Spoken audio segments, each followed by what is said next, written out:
اللہ یا اللہ یا اللہ یا اللہ۔ چنانچہ اللہ رب العزت نے اپنے بندوں کے لیے ایک دستور بنایا کہ میرے بندوں، میں نے تمہارے اندر ایک نفس بنایا ہے، وَنَفْسٍ وَمَا سَوَّاهَا فَأَلْهَمَهَا فُجُورَهَا وَتَقْوَاهَا۔ اس میں نے خیر کا جذبہ بھی رکھ دیا اور شر کا جذبہ بھی رکھ دیا، لیکن فلاح اس کو ملے گی جو اپنے اوپر خیر کو غالب کر لے اور شر کو دبا دے۔ اس کو تزکیہ کہتے ہیں۔ تزکیہ نفس کا ہوتا ہے اور تصفیہ دل کا ہوتا ہے۔ ان دونوں الفاظ کے فرق کو سمجھ لیجئے۔ ایک ہوتا ہے کسی شیشے کے اوپر مٹی کی تہ آ جانا، اس کو اگر آپ کپڑے کے ساتھ صاف کر دیں، وائپر سے صاف کر دیں، تو شیشہ آئینہ بالکل صاف ہو جائے گا۔ اس کو تصفیہ کہیں گے۔ یہی حال انسان کے دل کا، کہ گناہوں کی ظلمت دل کے اندر داخل نہیں ہوتی، دل کے اوپر تہ بنا لیتی ہے۔ جس طرح زنگ لوہے کے اندر داخل نہیں ہوتا، اس کی سطح پہ ایک تہ بنا دیتا ہے، اگر اس تہ کو ہٹا دیں تو نیچے سے بالکل صاف لوہا نکل آتا ہے۔ اسی طرح گناہوں کی ظلمت بھی انسان کے دل پر تہ بنا دیتی ہے۔ سنیے قرآن عظیم الشان، اللہ تعالیٰ ارشاد فرماتے ہیں، کلا بل ران علی قلوبہم ما کانوا یکسبون۔ کیوں نہیں؟ ان کی بدعمالیوں کی وجہ سے ان کے دلوں پہ زنگ لگا دیا گیا۔ تو چونکہ یہ اوپر اوپر طے ہوتی ہے، اس لیے اس کو اگر توبہ کے آنسوؤں سے صاف کریں تو یہ طے اتر جاتی ہے اور دل بالکل صاف ہو جاتا ہے۔ اس کو تصفیہ قلب کہتے ہیں۔ ایک ہوتا ہے کپڑے کا میلا ہونا۔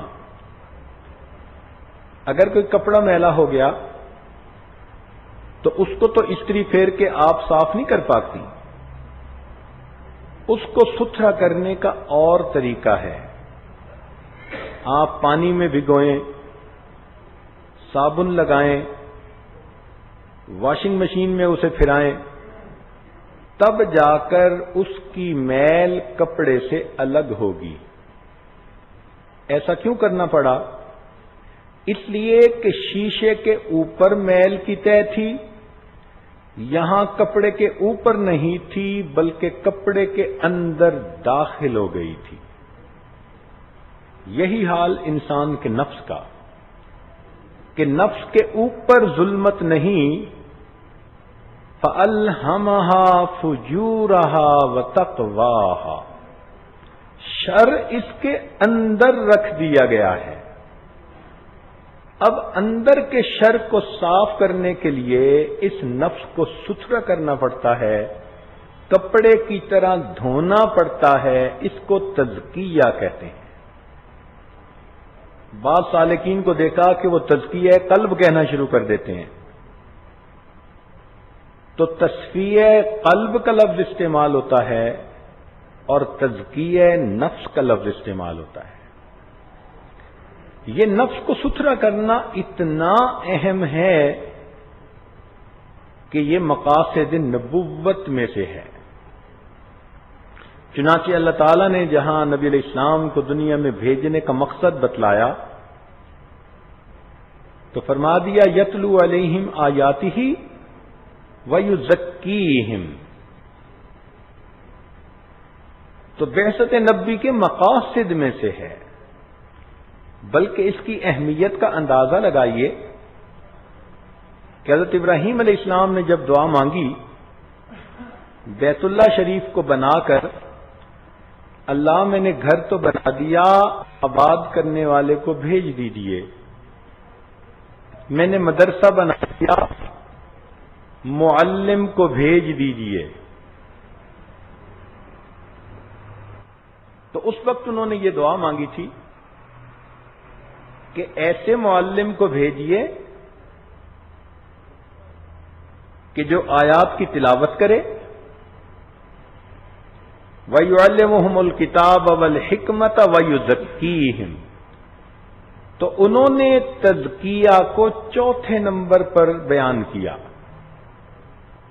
لیکن اللہ رب العزت نے جب قبولیت کا اعلان فرمایا تو تزکیہ کا اللہ تعالی نے دوسرے نمبر پر تذکرہ کیا. یہ جو ترتیب میں تبدیلی آئی، اس میں بھی ہمارے لیے ایک سبق ہے.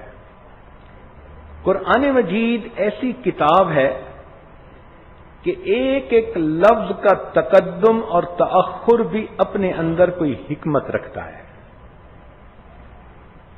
اس کو ایک دو مثالوں سے ذرا کھولیں. دیکھیے، اللہ تعالیٰ نے قرآن مجید میں فرمایا کہ ہم نے انسان کو پیدا کیا فَجَعَلْنَاهُ السَّمِيعًا بَصِيرًا. ہم نے اس کو سمیع بھی بنایا، بصیر بھی بنایا. تو سماعت کا تذکرہ پہلے اور بصارت کا تذکرہ بعد میں. اور آج سائنس کی دنیا نے اس بات کو ثابت کر دیا سونوگرافی کے ذریعے سے، الٹرا ساؤنڈ کے ذریعے سے، کہ بچہ جب اپنی ماں کے پیٹ میں بنتا ہے، جسم اس کا پرورش پاتا ہے، تو اس کے جسم میں کان پہلے بنتے ہیں اور آنکھیں بعد میں بنتی ہیں. اب دیکھیے 1400 سال پہلے فرمایا کہ ہم نے اس کو سماعت دی اور بصارت دی. اور سائنس نے کہہ دیا کہ واقعی بچے کی پیدائش کی ترتیب 100% یہی ہوتی ہے. ایک اور مثال سن لیجئے. جب کوئی گھر بناتے ہیں تو دیواریں پہلے بناتے ہیں، چھت بعد میں بنتی ہے.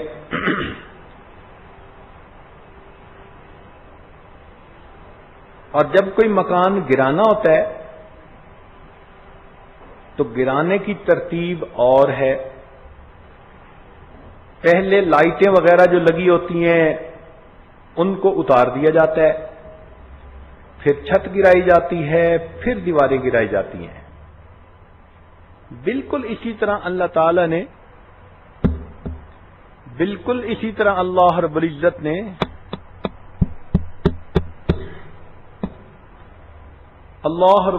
نے جب کائنات کو بنانے کا تذکرہ فرمایا تو پہلے زمین کا تذکرہ کیا. خلق الارض فی یومین، زمین کو 2 دن میں پیدا کیا. ثم استوى الی السماء، تو چھت کا تذکرہ بعد میں. لیکن جب اس کائنات کو مٹانے کا تذکرہ آیا تو اس وقت اللہ تعالی نے سب سے پہلے لائٹیں اتارنے کا تذکرہ فرمایا. اذا الشمس كبرت واذا النجوم انكدرت، دیکھو لائٹیں اتاری جا رہی ہیں. پھر دوسری جگہ فرمایا اذا السماء انفطرت، اب چھت اتاری جا رہی ہے. پھر زمین پر آئے اور اللہ تعالی نے پھر جبال کا اور زمین کا تذکرہ کیا. تو قرآن مجید کے اسرار و رموز تو اتنے کہ پوری زندگی بندہ اس کتاب پہ لگا دے تو اس کے اسرار و رموز سے انسان کا جی نہیں بھرتا. تو آخر تزکیہ کے لفظ کو اللہ رب العزت نے پہلے کیوں رکھا؟ اس کی اہمیت کی وجہ سے. اس لیے کہ تلاوت آیات سے انسان کو ایمان ملتا ہے، اور اس کے بعد اس کو اگر تزکیہ حاصل نہ کرے تو پھر علم اور حکمت کے کام اس کو فائدہ نہیں دے پاتے. بغیر تزکیہ کے دین کا کام کرے گا تو الٹا گمراہی میں چلا جائے گا. اس لیے تزکیے کا تذکرہ پہلے فرمایا. یہ اتنا ضروری کہ جنت میں جانے کے لیے یہ سب سے بڑی شرط ہے. دیکھیں، جنت نیک پاک لوگوں کی جگہ ہے. اللہ تعالی نے داخلے کی ایک شرط رکھ دی ہے کہ وَذَلِكَ جَزَاءُ مَن تَزَكَّىٰ.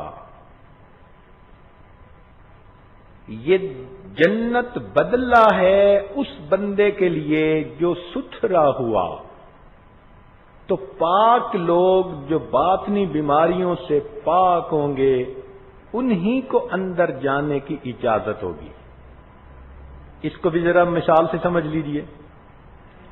آج آپ اگر حج کے لیے سعودی عرب جانا چاہیں تو ان کی شرط ہے کہ آپ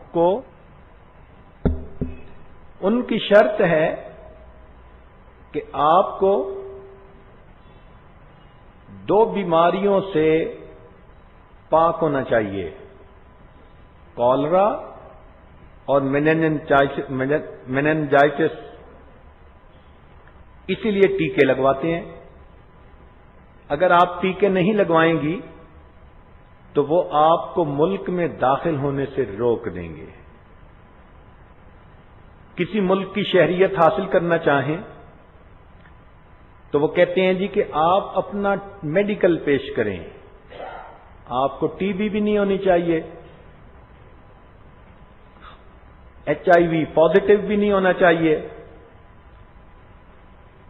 اور آپ کو کوئی اور بھی ایسی متعدی بیماری نہیں ہونی چاہیے. اگر ہوگی تو ہم اپنے ملک میں داخل نہیں ہونے دیں گے. اب بتائیے، یہ دنیا کے ملکوں کے چھوٹے چھوٹے حاکم یہ اپنے ملکوں میں بیمار لوگوں کو داخل ہونے کی اجازت نہیں دیتے، تو وہ رب کریم جو ساری کائنات کا مالک و خالق ہے، وہ اپنی پسندیدہ اپنے پیاروں کی جو ہے جگہ جنت میں باطنی بیماریوں والے لوگوں کو کیسے داخل ہونے دیں گے؟ ان کی بھی شرط ہے کہ اگر اس میں داخل ہونا چاہتے ہو تو باطنی بیماریوں سے پاک ہو کے آؤ.